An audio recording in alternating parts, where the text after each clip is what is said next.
welcome to episode 298 of the Various and Sundry podcast. I'm your host, Matt Harmon, joined live from the Vault Studio, the beautiful campus of Grace College and Grace Theological Seminary, by my good friend, my colleague, my co-host, and the man who just got done hanging out with a World Series champion, John Scott Sloat. Doc, what's happening? Well, we are recording early because you're a traveling man. Yeah, I'm out Tuesday, Wednesday next week. Yeah, and I can't record on Mondays anymore, really. Yeah, because of apparently classes take precedent. Apparently, Yeah. yes. Interesting. Interesting. You know, choice. it's. I guess I need to work this into my contract somehow that the I think podcast so, yeah. takes priority over scheduling when I teach. Totally. You know, Totally. I'm sure that our dean and our provost will have no issues with that at all. So yeah, we're actually recording on a Friday afternoon for this episode that'll drop on September 16th. And unfortunately, what that means is that there's really no sports segment to talk about because all the sports stuff We happens. can't talk about Tennessee, Georgia. No. We can't talk about who's Ohio State playing this week. Ohio University, my alma mater. That's right. That's right. Can't talk about that. No, I got offered tickets to go, and I really can't. That's tough. Yeah. Is it in Columbus? Yeah. Okay. Would have been fun, but When was the last time Ohio State went to OU? never. Okay. Never. That game – Ohio State only – well, I take that back. They have played Cincinnati in a quote-unquote neutral site, meaning like the Bengals stadium. Because they just needed a bigger place to play than the typical Bearcats. But that was, goodness, 20-plus years ago probably now. Yeah. But yes. So in lieu of a sports segment, we're going to talk a little bit about your interactions with a World Series champ. But before we do that, we have to do our standard. Oh yeah, we're not there yet. Yeah, we're not there yet. I'm just ready to go. I know. I can tell you're chomping at the bit. Yes. I'm ready to talk. If you would like to contact the show, you can find us on Twitter, now known as X, at VNSPod. You can email the show, varioussandsundrypodcast@gmail.com. You can find us on Facebook and on YouTube, and we would love for you to leave a 5-star rating, however you access the podcast. Yep. Okay, John. So today was a big day on campus here. We had as a guest in chapel today Mets legend, Darryl Strawberry. Darryl Strawberry was in chapel today. Yes. And not only in chapel, but you had opportunity to interact with him beyond that. Yes. Had lunch with me and a group. Yeah. Had lunch with him. So let's maybe fill in our audience who may not be familiar with Darryl Strawberry. Who is You think there's a percentage of our audience that's not familiar with Darryl Strawberry? yes. Wow. I know you're looking down on them right now and there's some silently judging there, but No, not silently. There's Vocally. active vocal judgment in my heart. Yes. And let's see. Darryl Strawberry came up in 1980 with the Mets, and I believe it was 1980. I thought it was 83, but I could be wrong. You keep talking. I'll look 83. it up. I think that's right. I think he got drafted in 80. I think that's what happened. And so he was a rookie with the Mets, came up to the big leagues, and was their top player for 6 or 7 years. Won the World Series in '86 with the Mets. Went on, signed, which I believe he calls the biggest mistake of his life, a contract with the Dodgers. And then finished his career with where the wheels really came off with the Yankees. I see what you did there. What did I do? You trying to throw? Are you trying to deflect his difficulties and struggles while he was on the Mets?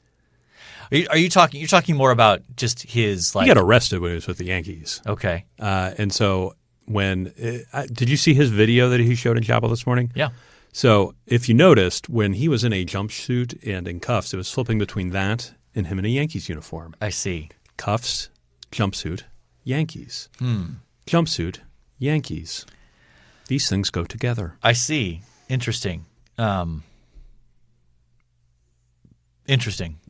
But he's leaving here today and flying to New York, and he's participating in the Mets alumni game this weekend, which they no longer called Old Timers Day. It's alumni. Okay. He made his major league debut on May 6th, 1983. 83. For the New York Mets, yes. And his last appearance in the major leagues was 99? October 3rd, 1999 for the New York Yankees. Yeah. Yes. Yeah. Yep. And by that point, he's a pinch hitter mostly. Yes. Career average of 259, had 335 home runs, and at least if Wikipedia is correct, he had exactly 1,000 RBI in his career. Wow. So he had a number of struggles. I think he's been divorced twice. He was a drug addict. He was went bankrupt. Tax evasion. Yeah. He also, he would call himself a womanizer, an alcoholic, all those sorts of things. Yep. And he was telling us a story today, and his now wife was like pulling him out of crack houses and I don't know what the right word is other than crack house, but like a dope facility or a dope. I think we can just call it crack house. I don't think dope facility is a.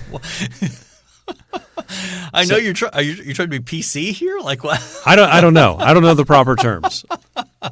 Anyway, his wife pulled him out of there, and he was telling a funny story where he's like, "Yeah, I was in there," and she goes. She's like, I'm not going to let you die like that. And he goes, why can't you just let me die like everybody else? And she pointed at him and said, you're not that lucky. Okay. And so she forced him to go to church, went to church for 7 years, he was saying, shut his mouth, saved, and now preaches. He was saying he preaches, I think, a variety of the same message, right? Yeah. 250 to 275 times a year. Mm-hmm. Okay. Which is a lot. Yes. And so he was here in Winona Lake speaking to our college students today. Yes. A lot of maximum security prisons, a lot of prisons he's speaking in. And I know yesterday he spoke in the Warsaw Public School context. I saw pictures on social media of him speaking in different contexts in our local school system here. Okay, so that's a little bit about him. Tell us about getting to interact with him on a little bit more, personal, smaller group level there. Well, initially I was a little worried because he hardly talked about baseball in his actual sermon. Correct. Right? Yeah. Very little baseball. Mentioned Gary Carter. Yeah. Mentioned his struggles, but most of that was covered in a video at the start. Yes. And that sort of gave you the big picture look. And then – but when we got him to lunch, we were up in the alumni suite, Oaken Alley. That's what he and his son chose for lunch locally. Okay, so his son was with him. His son was with him. His 30-year-old son. Okay. Who played basketball overseas professionally. Oh, interesting. So, yeah, pretty cool. Darryl Strawberry is a tall man. Yes, his son is not as tall. Really? Yeah. So Darryl Strawberry is probably what, 6'4", 6'5"? Yeah, probably 6'5". Yeah, that sounds about right. His son and I are probably the same height. Okay. So he's a point guard. All right. And it sounds like he and Chad, our athletic director, played in Europe in about the same place. Obviously, years and years apart, but that was pretty cool. So we got to interact with him, and we had Tom Roy. Do you know Tom Roy very well? Yep. So Tom Roy was there, who has a ministry to professional baseball players, is the chaplain for our baseball team here at Grace. Yep. We are dedicating at homecoming the baseball field in his name and his ministry's name that he started. In Tom Roy's name, yeah. In Tom Roy's name, yes. And the ministry that he started, that name. And so Tom just had some great questions for him. Talking about faith, talking about life, talking about baseball. He asked him questions like, what was your heart doing in your first at bat? Okay. And he said, I struck out 3 times in my first 3 at bats against the Reds at Shea. Okay. Which was pretty cool to hear him talk about. Yeah. And he We asked about Doc Gooden, how Doc's doing, and he really has a burden for Doc. Yeah. The pitcher of that 86 Mets team, Yes. the very, obviously there's more than one pitcher, but the very good pitcher of that 86 Mets team. Yeah, he Dwight Gooden, known as Doc Gooden, and Darryl Strawberry were kind of the preeminent young stars on that team. Yep. I mean, they had a lot of other good players. I mean, they had Gary Carter, Keith Hernandez. Those guys were more veterans. But they were veterans at that point. Jesse Orozco, the closer, the left-handed closer. Yep. So Ron Darling was on that pitching staff. So anyway, all right. So didn't talk really any baseball hardly in his chapel message, which is obviously appropriate. But smaller group, you're having lunch. We talked a lot of baseball. Okay. And we're talking about Doc Gooden. Do you want to? Can you share what he's? I mean, I don't want to violate. I don't think there's anything that's not out in the open that he shared, but basically that he is still in the throes of addiction. Okay.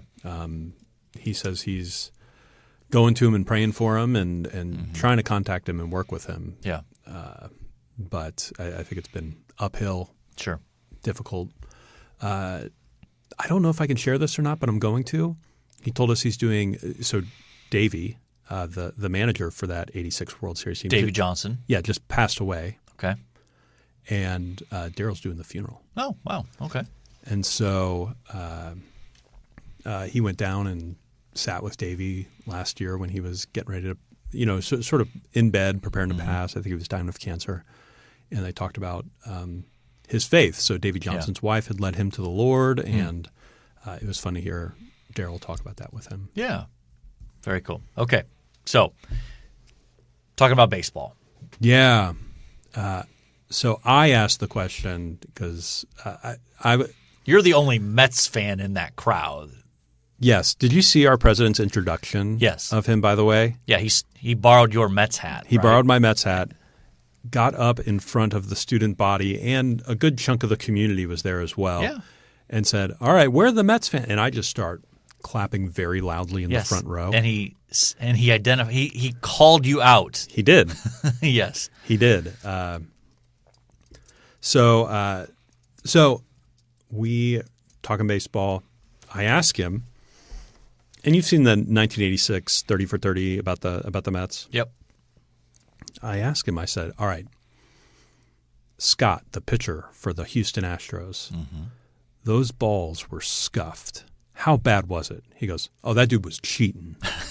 He was like still upset about it and still trying to figure out how they scratched up the balls that way because they checked the pitcher, didn't have anything board or anything like that. Yeah. And his theory is that the third baseman had it, and so when there was a strikeout, they would go around the horn, and he would scuff it over there with sandpaper or something like that. Interesting.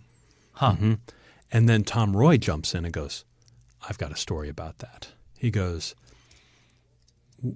"I would do trips to Korea with some professional baseball player who was on that Houston Astros, and he would bring the balls that were scuffed by Scott and give them out to kids in South Korea." So one could take that as, oh, that's kind of a cool souvenir. The other could be hiding the evidence. Hiding the evidence. They'll never look in South Korea for these. He also shared that he was only afraid of one pitcher. Any guesses? Well, he came in 83.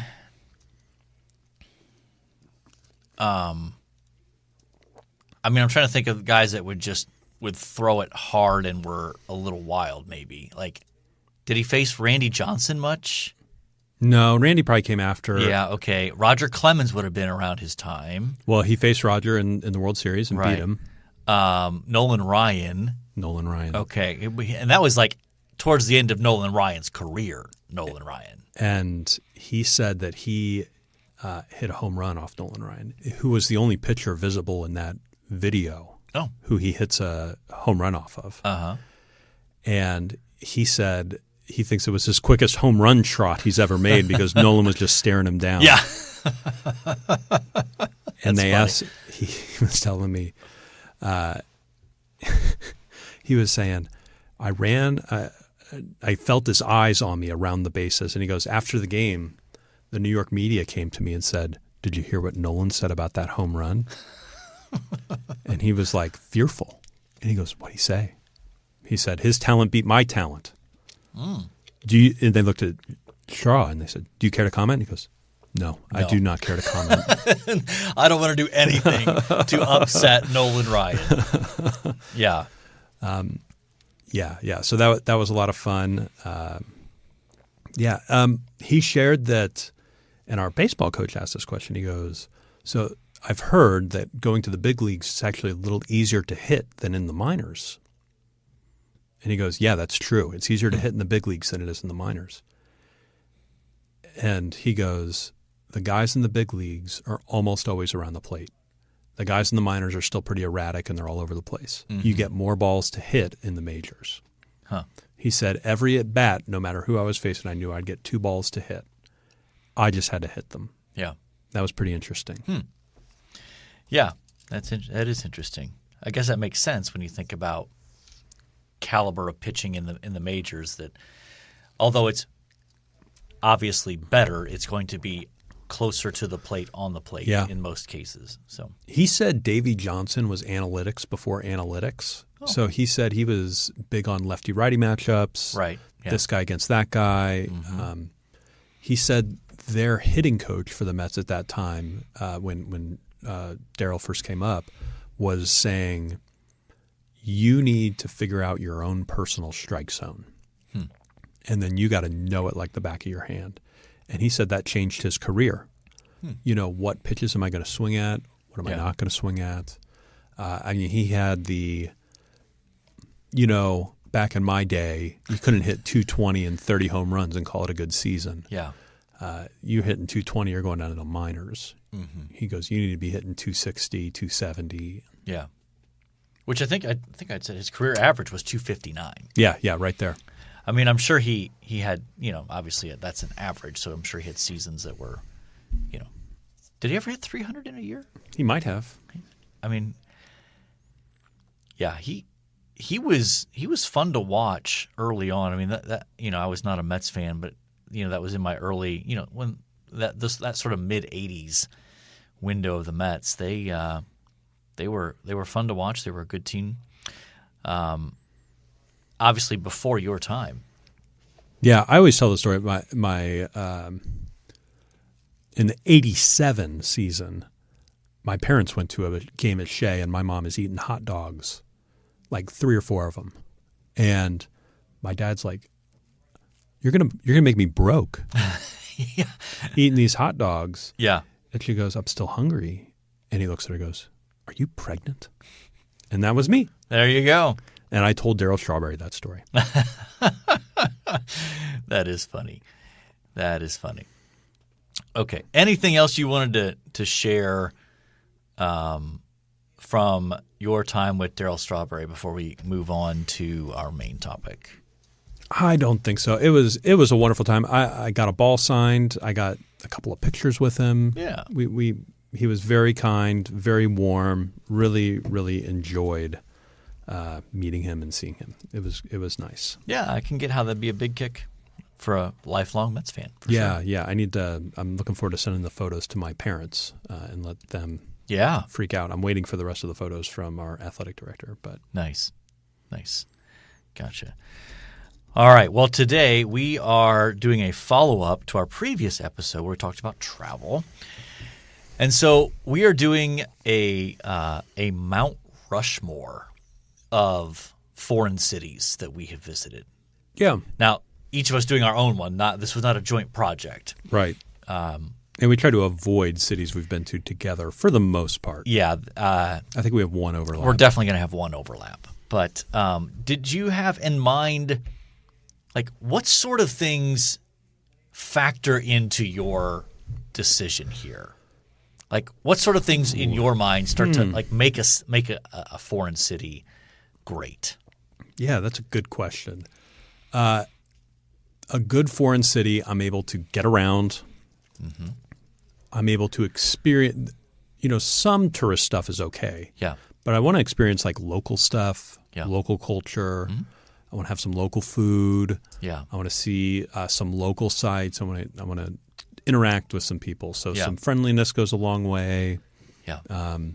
Also, who I'm there with can matter. Sure. Of You course. know, and then what else? Yeah, I'm looking for public transit. Public transit's a big one for me. I really love. You got to be able to get around easily. I love getting on public transit. Safety. Safety's a pretty big one. Yeah. For me. Yeah. How about yourself? Anything you look for? Beauty, natural beauty, architecture, things like that. I mean, history. I think you've basically hit on all the same things that I would hit on. I mean, I think ease of navigation is a big deal. I like a good mixture of history.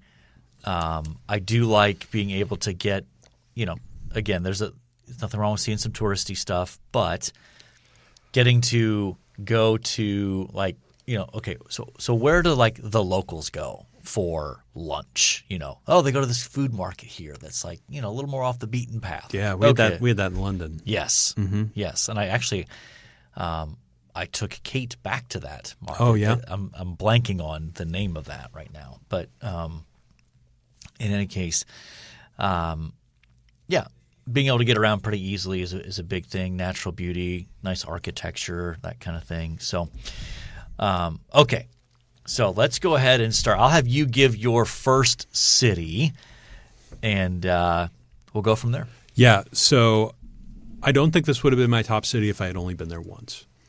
But I've been there 5 times. Okay. And so just the volume, I have a love for this city, the city of Taipei. All right. In Taiwan. Yeah. So Taipei is a great city. The Taiwanese people are just some of the friendliest people you'll ever meet. Mm-hmm. They'll bend over backwards for you. Yeah.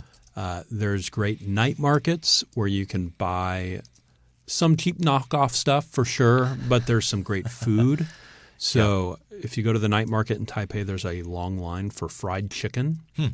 That's like an entire chicken just sort of crushed down, covered in flour and dumped in grease, and then pulled deep out. fried. And so you get it, and you just gotta it's a big flat piece of chicken, but it has bones in it. Yeah, so you gotta eat around the bones a little bit, but it's delicious, very very good. Yeah, they invented bubble tea. If you've heard of bubble tea, I don't think I know what that is. Okay, I will get you some bubble tea sometime. Okay, but it's a really fascinating city. A lot of culture, friendly people. Mm-hmm. The MRT, Mass Rail Transit. Okay. It's fantastic. Yeah. Great coffee in Taipei. Great food. It's fantastic. Okay. Yeah. What do you got first? Well, I wouldn't necessarily put these in order in terms of – I kind of did a top 4. Okay. Do we want to do the one that we share on this list? Because that would be probably one of my top.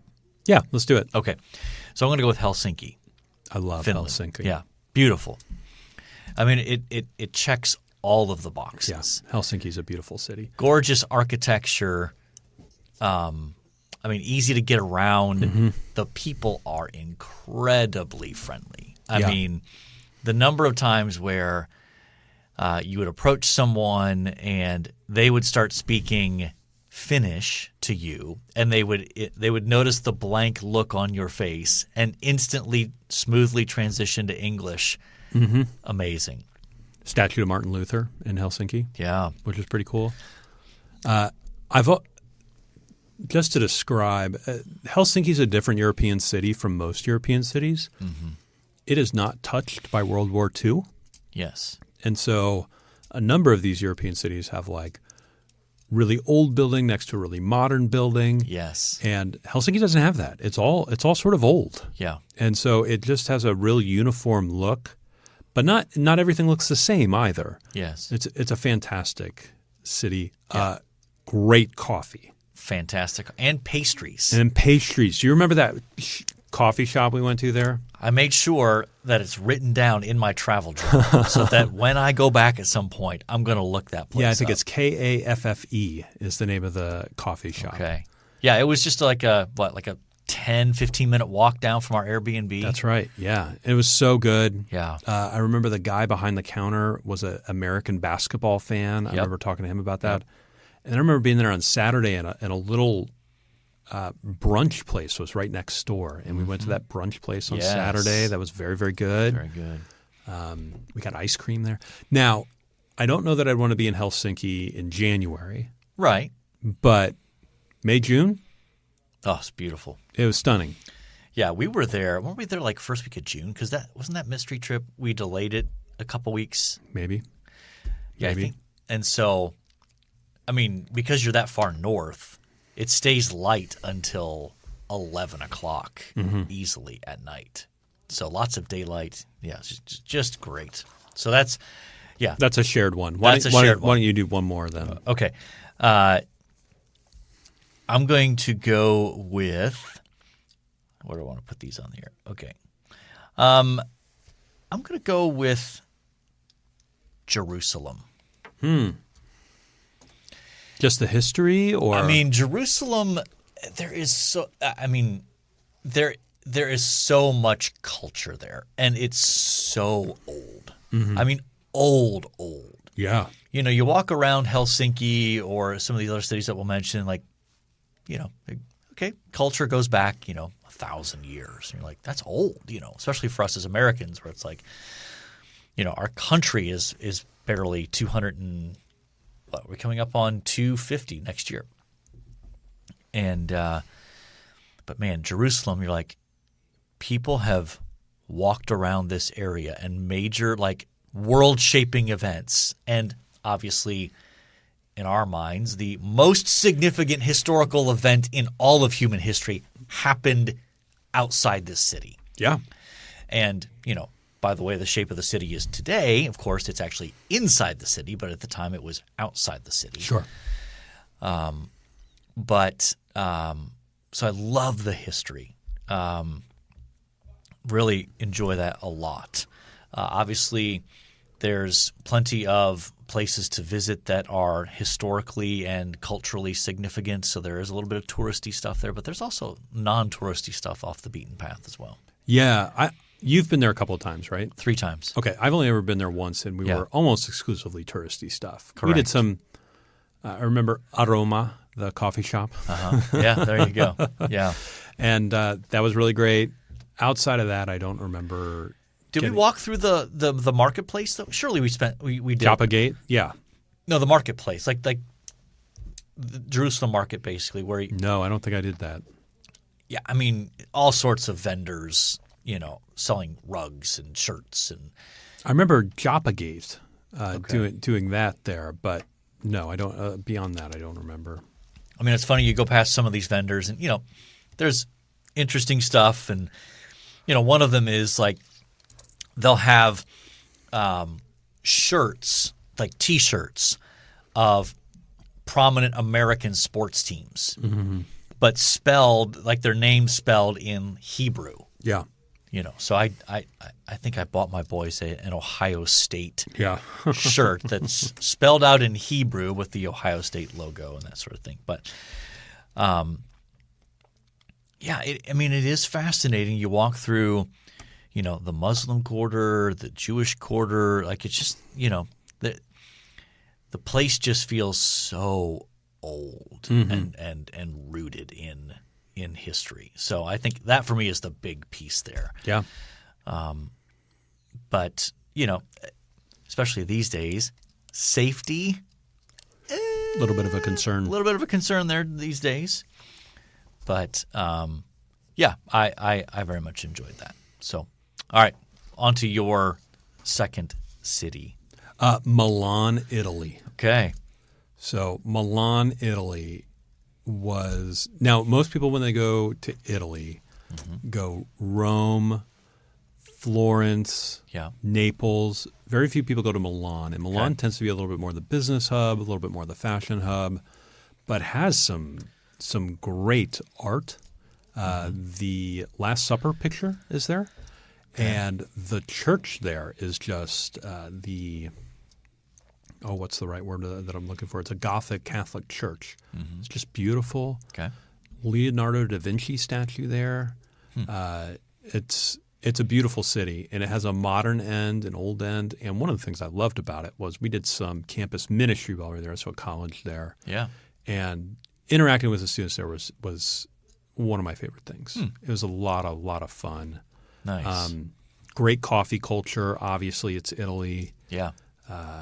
It was a tremendous place to bring students that had some touristy things, Yeah. but was not touristy. Right. So I also remember like they were setting up for a big soccer match, and so they had like the what do you call it, like the game day desk. You know what I'm talking about? Yes. In the plaza Okay. outside the Gothic church there in Milan. Huh. People were super friendly. People were super kind. It was a little bit more, probably less so than Helsinki. People were a little bit more New York there. Okay. A little bit more, not rude, but business driven, right? Yeah. They were accomplishing things. Yes. They were doing things. So Okay. easy to get around. Food? Pasta is second to none. Yeah. Like every meal was pasta for me. Sure. I probably put on 15 pounds. It was so good. But the pasta there is different because it's not. I mean, most of the pasta that we end up eating here in the States is highly processed. Yes. Compared to that being typically a little bit more Every homemade. bite, kind of every thing. bite was incredible. Yeah. So I remember they brought out, they had pasta mixed in cheese. And so what they would do is they would bring out a big wheel of cheese Okay. that had been scooped out a little bit. So Yeah. there was a spot there.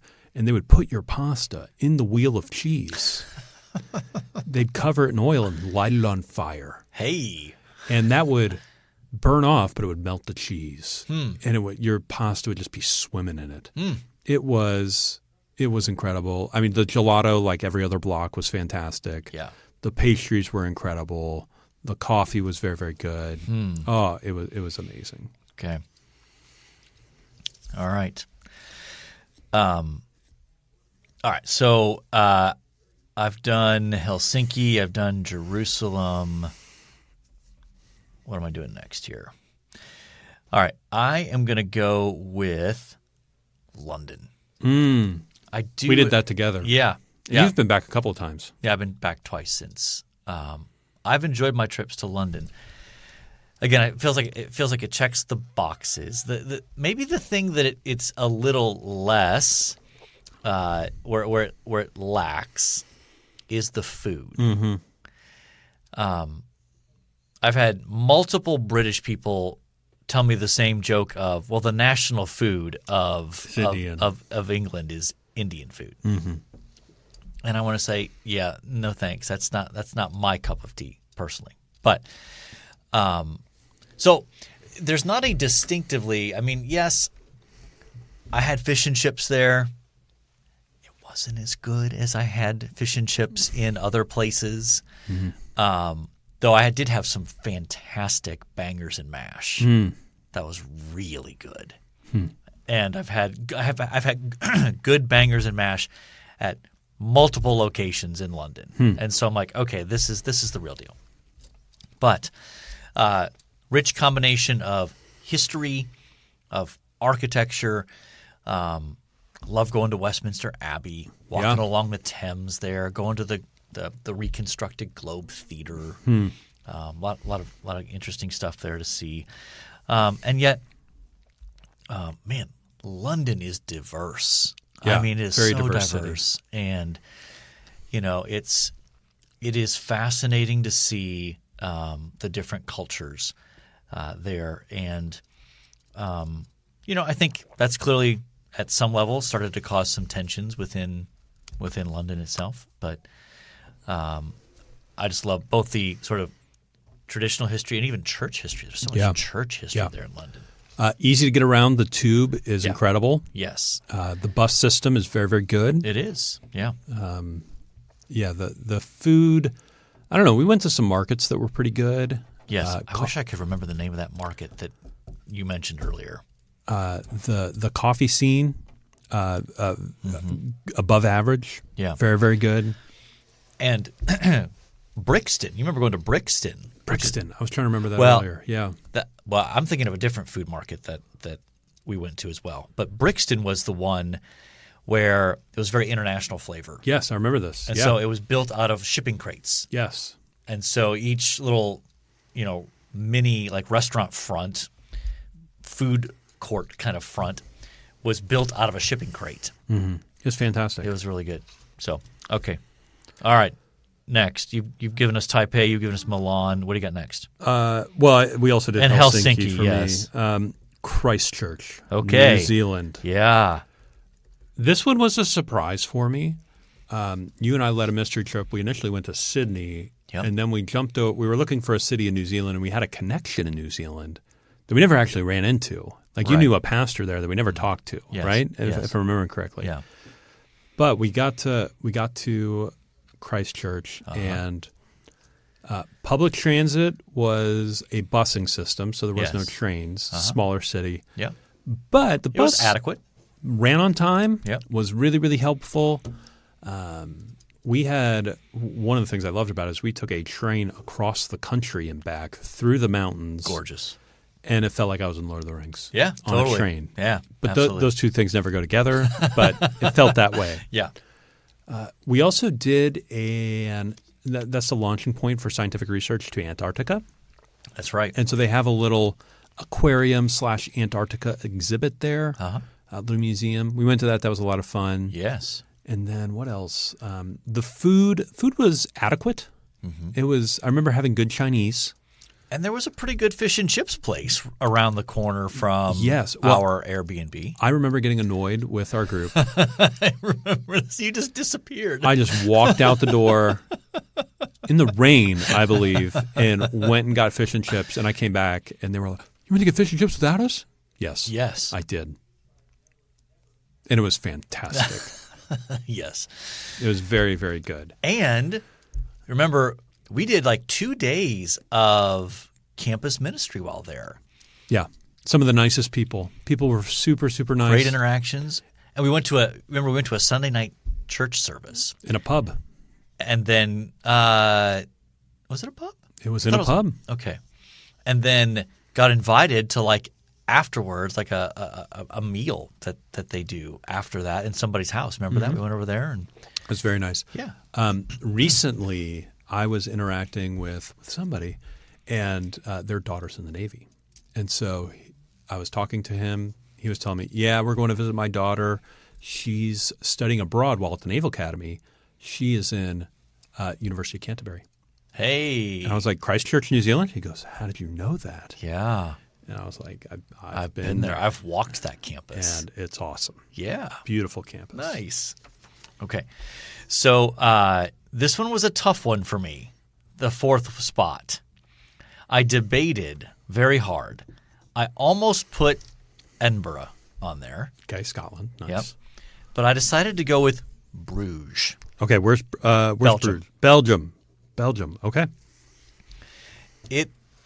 It's probably the city that was the closest feel to Helsinki of any city that I've been that wasn't Helsinki. Beautiful old architecture.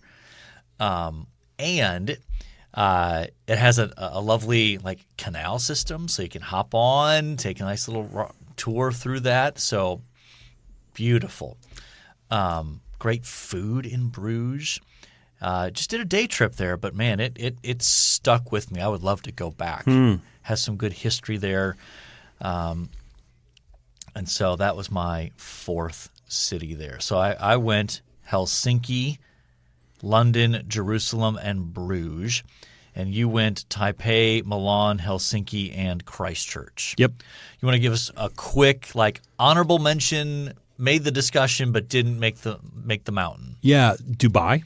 Okay. Probably most unique city in the world I've ever visited. Yeah.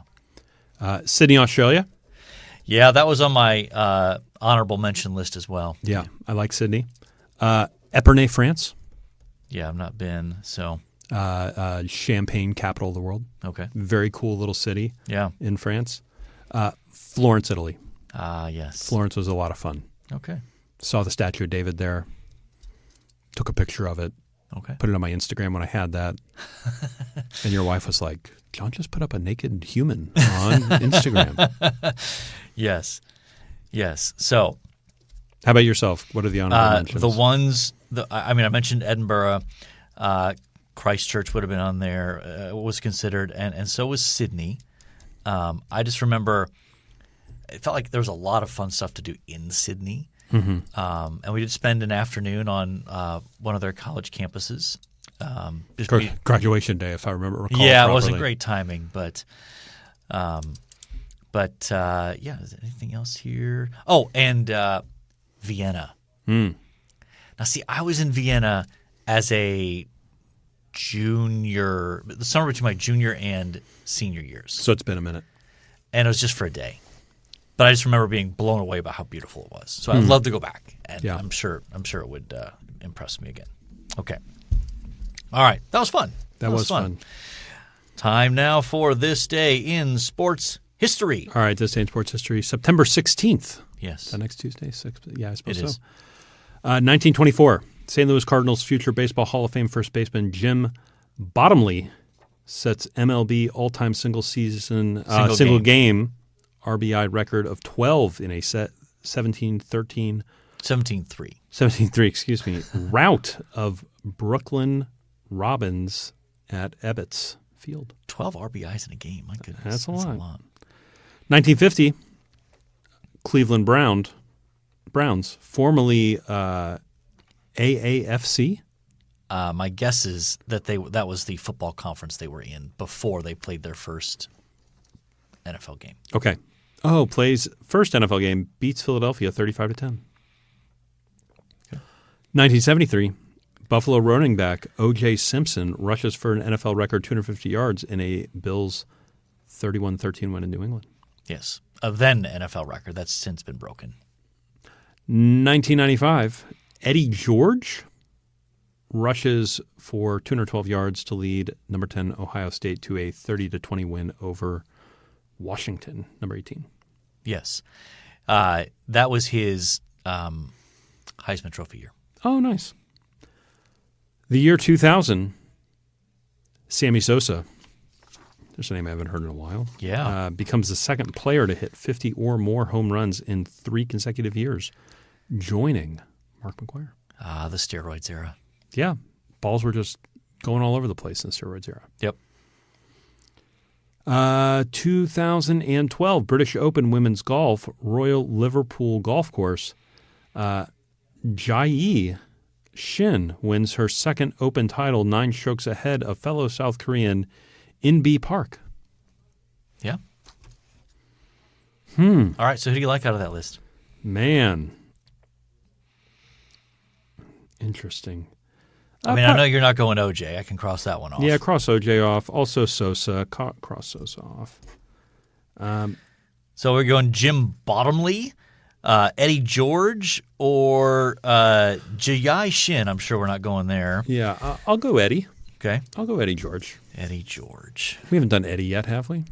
We might have, but I always remember him with the Titans. Mm-hmm. That's where I always think of him. Yep. I don't necessarily think of him as a Buckeye. And I always remember him and Ray Lewis running against each other. And just like Eddie George always fell forward, Ray Lewis always knocked people backward. And immovable objects. Yeah, and you know what happened? I remember force. They ran into each other and they went sideways. Yeah, Eddie George he's now the head coach at Bowling Green State University. Kentucky? Ohio. Oh, not far from here. Yeah. That's not far from here. No, it's like less than 2 hours. Interesting. All right, so we're going Eddie George. One thing you liked? I am going to go Darryl Strawberry. Meeting Darryl Strawberry was very, very cool. Yeah. I know we talked about it earlier already. I'm just going to go with it. There you go. That's fair. So I'm going to go with my wife and I just finished watching through The Mentalist. Did you ever watch The Mentalist? No, I've never liked that actor. Simon Baker, the main character there. Yeah. Okay. I don't know why. I just have never cared for him. See, that's interesting to me in part because the show is basically a modern-day adaptation of Sherlock Holmes. Because he's sort of like a Sherlock Holmes figure. Notices things that other people don't notice. Exactly. He's a former psychic who basically admits, like, yeah, it's all fake. Like, it's just basically me being incredibly observant and reading people very well. And so, we finished through that. And, I'm a little surprised. So I think maybe the premise you would have been interested in. So it sounds like the actor was kind of like the stumbling block. Yeah. I don't think I've ever seen an episode, but and maybe we need to give it a shot. But I mean, it's your basic every episode's got a murder. Sure. And he's a consultant for the CBI, the California Bureau of Investigation. So he's working as a consultant with them to help solve murders. Sounds very Sherlock Holmesy. And he is he starts doing that because his own wife and daughter were killed by a serial killer that he is committed to trying to catch. So there you go. That is my one thing I liked. Nice. All right, John, we've talked about Darryl Strawberry. We've talked about our Mount Rushmore of foreign cities. We've talked about Eddie George. And then we again talked about Darryl Strawberry. And we talked about The Mentalist. So I think, by definition, we have covered our various and sundry topics. And so all that's left to say is, until next time, the Lord bless y'all real good. Later.